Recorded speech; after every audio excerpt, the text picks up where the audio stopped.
મહત્વની શ્રાવણ અને ભાદરવામાં સમગ્ર રાજ્યમાં વિવિધ વિસ્તારોમાં મેઘો ક્યાંક મહેર તો ક્યાંક કહેર બની અને વરસ્યો હતો। ઘણા વિસ્તારોમાં ભારે વરસાદ બાદ તારાજીના દ્રશ્યો સામે આવ્યા। લોકોની મેઘરાજાએ ખમૈયા કરુની પ્રાર્થના કરતા જાણે આખરે તેમણે સાંભળી હોય તેમ લાગે છે। રાજ્યમાં હાલ કોઈ વરસાદી સિસ્ટમ સક્રિય નથી, ત્યારે આગામી 7 દિવસ વરસાદની શક્યતા નહિવત હોવાની હવામાન વિભાગે આગાહી કરી છે। જ્યારે સૌરાષ્ટ્ર અને કચ્છના તથા અમદાવાદ અને ગાંધીનગરના કેટલાક વિસ્તારોમાં હળવા વરસાદની શક્યતા છે। ધીરે ધીરે વરસાદની ગતિ ધીમી પડશે, જો કે રાજ્યમાં ભેજનું પ્રમાણ વધતા બફારાનો અનુભવ થઈ શકે છે।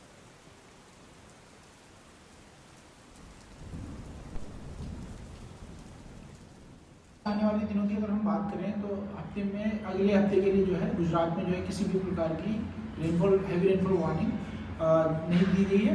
आगे आने वाले दिनों में जो है रेनफॉल काफ़ी घटता हुआ दिख रहा है और मोस्ट ऑफ द प्लेसेस में जो है लाइट टू मॉडरेट जो है गुजरात रीजन में रेनफॉल देखने को मिलेगा। सौराष्ट्र कच्छ में अगले 5 दिनों तक लाइट रेन कुछ जगहों पे हो सकता है। उसके बाद जो है सौराष्ट्र कच्छ में रेन और कम होने की चांसेस हैं। साथ ही अगर हम बात करें पिछले 24 घंटों में कैसा है गुजरात में बारिश का रुझान, उसमें सबसे अधिकतम जो है नवसारी में साउथ गुजरात में जो है 3 सेंटीमीटर रेनफॉल दर्ज किया गया है। बाकी हिस्सों में बहुत कम रेनफॉल दर्ज किया गया है। साथ ही अगर हम बात करें अहमदाबाद गांधीनगर के लिए जो है अगले 24 घंटों के लिए जो है लाइट रेन सम एरिया जो है दिया गया है।